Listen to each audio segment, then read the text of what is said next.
രജത, അന്തരിച്ച മുൻ പ്രധാനമന്ത്രി മൻമോഹൻ സിംഗിനോട് കേന്ദ്ര സർക്കാർ അനാദരവ് കാണിച്ചു എന്നൊരു ആരോപണമാണ് ഇപ്പോൾ കോൺഗ്രസ് പ്രധാനമായും ഉയർത്തുന്നത്. അങ്ങനെ തോന്നുന്നുണ്ടോ? ഒരിക്കലും അല്ല. രാജ്യത്തെ മുൻ പ്രധാനമന്ത്രി എന്ന രീതിയിൽ വളരെ പൂർണ്ണമായും സൈനിക ബഹുമതോടു കൂടി തന്നെയാണ് അദ്ദേഹത്തിൻ്റെ ശവസംസ്കാരം നടത്തിയത്. രാഷ്ട്രപതിയും ഉപരാഷ്ട്രപതിയും പ്രധാനമന്ത്രിയും മന്ത്രിസഭാംഗങ്ങളും കൃത്യമായി എത്തിച്ചേർന്ന് പ്രത്യേക മന്ത്രിസഭാ യോഗം ചേർന്ന് അനുശോചനം രേഖപ്പെടുത്തിക്കൊണ്ട് ഒരു മുൻ പ്രധാനമന്ത്രിക്ക് നൽകാവുന്ന ഏറ്റവും പരമോന്നതമായ സൈനിക ബഹുമതികളോടുകൂടി തന്നെയാണ് അദ്ദേഹത്തിൻ്റെ ശവസംസ്കാരം നടന്നത്. ഇവിടെ പ്രശ്നം രാഹുൽ ഗാന്ധിയുടെ വിവാദമായ പ്രസ്താവനയാണ്. അദ്ദേഹത്തിന് പ്രത്യേക ഒരു സ്ഥലം വേണം സ്മാരകം ഉണ്ടാക്കാൻ. എന്താ കാര്യം? അതിൻ്റെ സത്യാവസ്ഥ എന്താ? 2013 ഈ UPA സർക്കാരിൻ്റെ അവസാന നാളുകളിൽ മൻമോഹൻ സിംഗിൻ്റെ നേതൃത്വത്തിൽ ചേർന്ന മന്ത്രിസഭാ യോഗം ഒരു തീരുമാനമെടുത്തു. ആ തീരുമാനം ഇപ്രകാരമായിരുന്നു: ഇനിയിപ്പോൾ വരുന്ന പ്രധാനമന്ത്രി, രാഷ്ട്രപതി, ഉപരാഷ്ട്രപതി, മുൻ പ്രധാനമന്ത്രിമാർ, മുൻ രാഷ്ട്രപതിമാർ, മുൻ ഉപരാഷ്ട്രപതിമാർ, ഇങ്ങനെയുള്ള ആളുകൾക്കൊന്നും പ്രത്യേക സ്മാരകത്തിനുള്ള സ്ഥലം കൊടുക്കണ്ട. ഏകതാ സമാധിസ്ഥാൻ എന്നൊരു ഏരിയ തിരിച്ചിട്ടിട്ടുണ്ട്. ഇപ്പം നമ്മൾ ഡൽഹി പോയവർക്കറിയാം, ഇന്ദിരാഗാന്ധിയുടെ ശക്തിസ്ഥൽ ഒരു വലിയ ഏരിയ ആണ്. ഇങ്ങനെ കൊടുക്കുകയാണ്, ഓരോരുത്തർക്കും സ്മാരകം ഉണ്ടാക്കാൻ ഏക്കർ കൊടുക്കുകയാണ്, ഡൽഹി തയ്യാറില്ല, സ്ഥലം ഉണ്ടാവില്ല.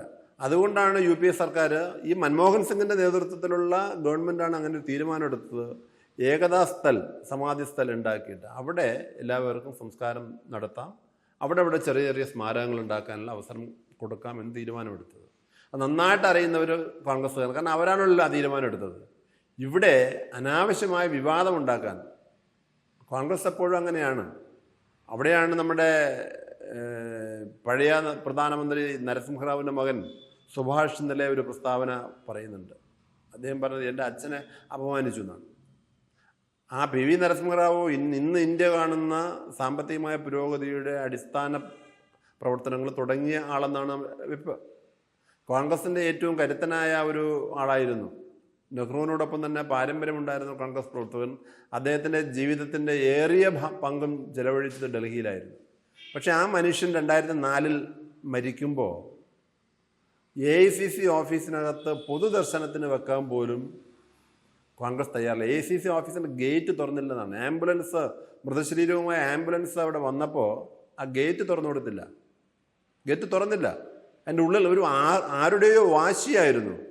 PV നരസിംഹറാവു ചരിത്രത്തിൽ ഇടം പിടിക്കരുത്, അതുകൊണ്ട് തന്നെ അദ്ദേഹം വിസ്മരിക്കപ്പെടേണ്ട ആളാണ്. അദ്ദേഹത്തെ ആ AICC ഓഫീസിൽ പോലും അത് മൃതശരീരം വെക്കാതെ ഹൈദരാബാദിലേക്ക് കൊണ്ടുപോയി. ഹൈദരാബാദിൽ കൊണ്ടുപോയിട്ട് സംസ്കരിച്ചു. അവിടെ സ്മാരകം കെട്ടിക്കോളാനാണ് കോൺഗ്രസ് പറഞ്ഞത്. അത് ഒരുപക്ഷെ ഈ കുടുംബാധിപത്യം അതിൻ്റെ ഒരു ഇരയായിരിക്കില്ലേ നരസിംഹ? തീർച്ചയായും താങ്കളുടെ നിരീക്ഷണം വളരെ ശരിയാണെന്ന് തെളിയിക്കുന്നു. കാരണം നെഹ്റു കുടുംബത്തിനല്ലാതെ ഇപ്പം പോയാൽ അറിയാം, നെഹ്റുവിൻ്റെ സ്മാരകം, ഇന്ദിരയുടെ സ്മാരകം, രാജീവ് ഗാന്ധിയുടെ സ്മാരകം, സഞ്ജയ് ഗാന്ധിയുടെ സ്മാരകം, എല്ലാം കൂടി ഒരു 15 ഏക്കർ 20 ഏക്കർ നടന്ന് ഒരു ദിവസം മുഴുവൻ വേണം നടന്ന് കാണാൻ വേണ്ടി. അപ്പോൾ ഡൽഹി എന്ന് പറയുന്നത് നാളത്തെ ചരിത്ര വിദ്യാർത്ഥികൾ പഠിക്കേണ്ടത് അത് നെഹ്റു കുടുംബത്തിൻ്റെ ദാനമാണ്, നെഹ്റു കുടുംബത്തിൻ്റെയാണ്. നെഹ്റു കുടുംബത്തിന് പുറത്ത് ഒരാൾക്ക് പോലും അവിടെ സ്ഥാനമില്ല എന്ന് തെളിയിക്കുന്നത്. ചിലപ്പോൾ അതുകൊണ്ടായിരിക്കും അങ്ങനെ ഒരു നിയമം തന്നെ കൊണ്ടുവന്നത്. തീർച്ചയായിട്ടും എനിക്ക് തോന്നുന്നത് അതാണ്. സോണിയാഗാന്ധിയുടെ കളിപ്പാവയായിരുന്നല്ലോ മൻമോഹൻ സിംഗ്. മൻമോഹൻ സിംഗ് തോൽപ്പാവ കളിയിലെ ഈ നൂലിൽ കെട്ടി കളിപ്പിക്കുന്ന പാവയെ പോലെ കളിപ്പിച്ച ഒരു പാവ പ്രധാനമന്ത്രിയായിരുന്നു നമ്മുടെ മൻമോഹൻ സിംഗ്. അദ്ദേഹം വ്യക്തിപരമായ നല്ല മനുഷ്യനാണ്. പക്ഷെ അദ്ദേഹത്തെ ഒരു കാര്യം രാഹുൽ ഗാന്ധി പോലും അദ്ദേഹത്തെ അപമാനിച്ചിരുന്നു.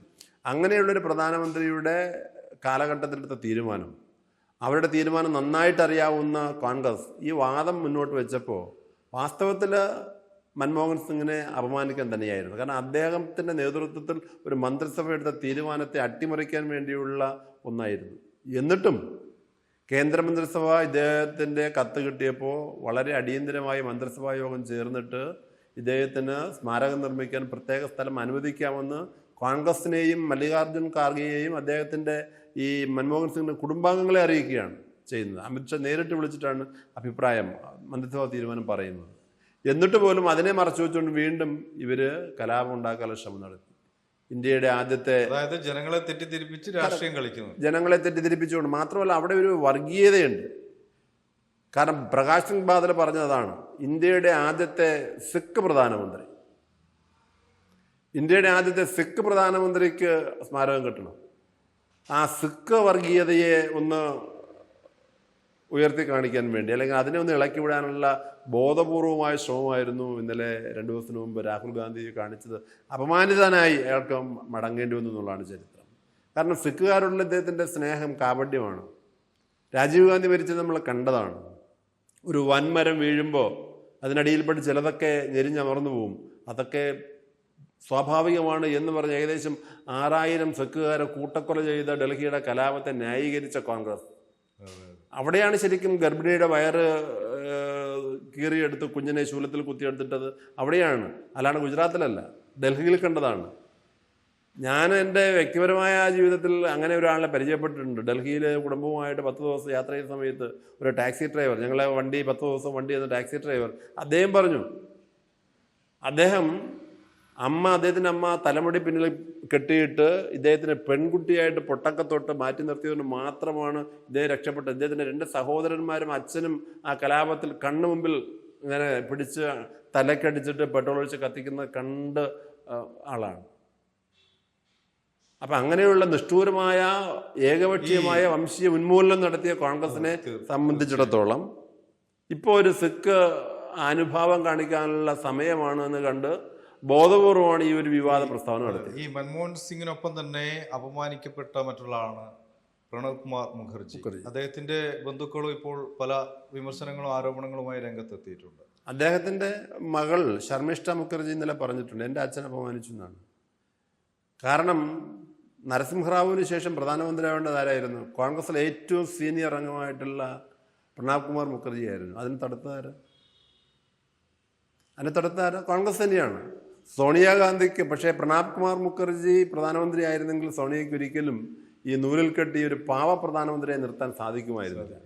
അതുകൊണ്ടാണ് ഇന്റർനാഷണൽ മോണിറ്ററി ഫണ്ടിന്റെ IMFന്റെ ഉദ്യോഗസ്ഥനായിരുന്ന, ലോകബാങ്കിന്റെ ഉദ്യോഗസ്ഥനായിരുന്ന മൻമോഹൻ സിംഗിനെ പിടിച്ചുകൊണ്ടുവന്ന് യാതൊരു രാഷ്ട്രീയ പാരമ്പര്യവും ഇല്ലാത്ത, കോൺഗ്രസിന്റെ 4 മെമ്പർഷിപ്പ് പോലും ഉണ്ടായിരുന്നില്ല ഇദ്ദേഹത്തിന് പ്രധാനമന്ത്രിയാകുമ്പോൾ, അങ്ങനെയുള്ള ഒരാളിനെ കൊണ്ട് നിർത്തിയിട്ട് പാവ പ്രധാനമന്ത്രിയായി സോണിയ പിന്നിൽ നിന്ന് പിൻസീറ്റ് ഡ്രൈവിംഗ് നടത്തുകയായിരുന്നു ലക്ഷ്യം. ആ പിൻസീറ്റ് ഡ്രൈവിംഗ് നടത്താൻ പറ്റില്ലായിരുന്നു പ്രണബ് കുമാർ മുഖർജി വന്നിരുന്നുവെങ്കിൽ. അതുകൊണ്ടാണ് പ്രണബ് കുമാർ മുഖർജി പ്രധാനമന്ത്രി ആക്കാത്തത്. ഒതുക്കുകയായിരുന്നു അദ്ദേഹത്തെ. അതാണ് ഇന്നലെ ശർമ്മിഷ്ഠ പറഞ്ഞത്. നമ്മുടെ C രാജഗോപാലാചാര്യ, ആദ്യത്തെ ഗവർണർ ജനറൽ, അദ്ദേഹത്തിൻ്റെ ചെറുമകൻ CR കേശവൻ ഇന്നലെ പറഞ്ഞിട്ടുണ്ട്. CR കേശവൻ എന്താ പറഞ്ഞത്? CR കേശവൻ പറഞ്ഞ് യാതൊരു ധാർമ്മിക അവകാശവും ഇല്ല കോൺഗ്രസിന് ആവശ്യപ്പെടാൻ. മൻമോഹൻ സിംഗിന് സ്മാരകമുണ്ടാക്കാൻ പ്രത്യേക സ്ഥലം അനുവദിക്കണമെന്ന് ആവശ്യപ്പെടാനുള്ളത് യാതൊരു ധാർമ്മികതയും കോൺഗ്രസില്ല. കാരണം അവരുടെ പാരമ്പര്യം അങ്ങനെയായിരുന്നു. ലാൽ ബഹദൂർ ശാസ്ത്രിയുടെ മൃതശരീരം പോലും ആ രാജ്ഘട്ടിനടുത്ത് സംസ്കരിക്കാൻ സമ്മതിച്ചില്ല. പുറത്താണ് അദ്ദേഹത്തിൻ്റെ സ്മാരകം. ഡൽഹിയിൽ പോയാൽ അറിയാം, പുറത്താണ്. ഈ സർക്കിളിൽ നെഹ്റു, രാഹുൽ, ഇന്ദിര ആ സർക്കിളിൽ പുറത്താണ് കിസാൻ കട്ട് എന്ന് പറയുന്ന വേറൊരു സ്ഥലത്തേക്ക് മാറ്റിയിട്ടുണ്ട്. അപ്പം നെഹ്റു കുടുംബത്തിലെ ആളല്ലാതെ മറ്റൊരാളും ഈ ഭാഗത്ത് വരാൻ പാടില്ല. അതുകൊണ്ടാണ് നരസിംഹറാവുവിന് ഈ ഒരു സ്മാരകം നിർമ്മിക്കാൻ സാധിക്കാത്തത്. പക്ഷേ 2014 നരേന്ദ്രമോദി അധികാരത്തിൽ വന്ന് 2015 തീരുമാനം അനുസരിച്ച് ഏകതാ സ്ഥലിൽ നരസിംഹറാവുന് സ്മാരകം ഉണ്ടാക്കി. BJP സർക്കാരാണ്, കോൺഗ്രസ് അല്ല. അത് നമ്മൾ ശ്രദ്ധിക്കണം. കോൺഗ്രസിന്റെ പ്രധാനമന്ത്രിയായിരുന്ന, ഒരുപാട് രാജ്യത്തെ ഭരണപരിഷ്കാരങ്ങൾക്ക് നേതൃത്വം കൊടുത്ത, സാമ്പത്തിക പരിഷ്കാരങ്ങൾക്ക് നേതൃത്വം കൊടുത്ത PV നരസിംഹറാവു എന്ന പ്രധാനമന്ത്രിയുടെ സ്മാരകം നിർമ്മിക്കാൻ BJP സർക്കാർ വരേണ്ടി വന്നു എന്നുള്ളതാണ്. അതായത് ഈ പുതിയ തലമുറ, ഈ നേതാക്കന്മാരുടെയൊക്കെ പുതിയ തലമുറ കാര്യങ്ങൾ മനസ്സിലാക്കി തുടങ്ങി പ്രതികരിക്കുന്നുണ്ട് ഇപ്പോൾ, അല്ലേ? തീർച്ചയായിട്ടും 100% പ്രതികരിക്കുന്നു. അതുകൊണ്ടാണല്ലോ ശർമ്മിഷ്ഠയുടെയും CR കേശവൻ്റെയൊക്കെ പ്രസ്താവന, അതുപോലെ തന്നെ LV സുഭാഷിൻ്റെ, നമ്മുടെ നരസിംഹറാവുവിൻ്റെ മകൻ്റെ പ്രസ്താവനയൊക്കെ കേൾക്കുമ്പോൾ നമുക്ക് മനസ്സിലാക്കാൻ, പുതിയ തലമുറ കാര്യങ്ങൾ മനസ്സിലാക്കിയിട്ടുണ്ട്. അവരെങ്ങനെയാണ് കോൺഗ്രസ് ഈ അവരുടെ അജണ്ട നടപ്പിലാക്കിയത്. ഇന്ത്യയുടെ ചരിത്രം അത് കോൺഗ്രസിന്റെ ചരിത്രമാണ്, അത് നെഹ്റു കുടുംബത്തിന്റെ ചരിത്രമാണ്.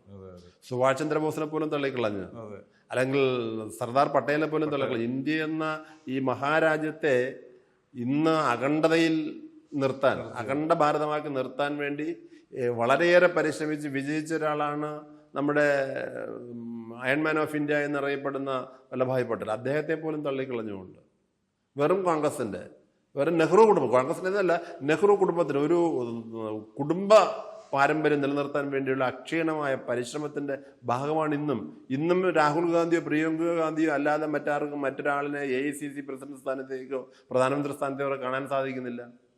കാർഗെ ഒരു റബ്ബർ സ്റ്റാമ്പാണ് ഇപ്പോൾ തൽക്കാലത്തേക്ക്. മാത്രമല്ല ഈ പ്രണബ് കുമാർ മുഖർജിയുടെ നിര്യാണത്തിൽ CWC പോലും ഒരു അനുശോചന യോഗം കൂടിയില്ല എന്നുള്ള അതെ, പ്രവർത്തക സമിതി യോഗം കൂടിയില്ല. അതിനെ അവർ മറുപടി നൽകുന്നുണ്ട്. മുൻ രാഷ്ട്രപതി KR നാരായണൻ അന്തരിച്ച സമയത്ത് അനുശോചന യോഗം കൂടിയിരുന്നു. അങ്ങനെ കൂടുന്നൊരു പതിവില്ല എന്നാണ് കോൺഗ്രസിന്റെ ഭാഗത്ത്. പതിവുണ്ടായിരുന്നു, അങ്ങനെ കൂടുന്ന പതിവുണ്ടായിരുന്നു. KR നാരായണൻ ഭരിച്ചപ്പോ പിന്നെ ആൾ ഇന്ത്യ കോൺഗ്രസ് കമ്മിറ്റി കൂടിയപ്പോൾ അന്ന് പ്രമേയം അവതരിപ്പിച്ചത് പ്രണബ് കുമാർ മുഖർജി ആയിരുന്നു. മനസ്സിലാവുന്നുണ്ട്. അപ്പൊ ഈ മുതലക്കണ്ണീരിൽ നിന്നും കഴമ്പില്ല, ഇതൊക്കെ ജനങ്ങളെ തെറ്റിദ്ധരിപ്പിക്കാൻ വേണ്ടി മാത്രമാണ്. തീർച്ചയായിട്ടും 100% പൊള്ളയായ രാഷ്ട്രീയ പ്രവർത്തനം ഭാരതത്തെ നശിപ്പിക്കുന്ന ഇവരുടെ ഒരു ആദർശം. അതുകൊണ്ടാണ് മഹാത്മാഗാന്ധി നേരത്തെ പറഞ്ഞത് കോൺഗ്രസിനെ പിരിച്ചുവിടണം. കാരണം കോൺഗ്രസ് സ്വാതന്ത്ര്യ സമരത്തിന് വേണ്ടി രൂപീകരിച്ച ഒരു പ്രത്യേക പ്രസ്ഥാനമായിരുന്നു. അതിൻ്റെ ആവശ്യം കഴിഞ്ഞു, കോൺഗ്രസിൻ്റെ ആവശ്യം കഴിഞ്ഞു, ഇനി കോൺഗ്രസിനെ പിരിച്ചുവിടണം എന്ന് ഗാന്ധിജി ആവശ്യപ്പെട്ടത് കൊണ്ടാണ്. അങ്ങനെയുള്ള മഹാത്മാഗാന്ധിയെ പോലും തള്ളിക്കളഞ്ഞുകൊണ്ടാണ് കോൺഗ്രസ് പ്രവർത്തിക്കുന്നത്. അതാണ് വസ്തുത.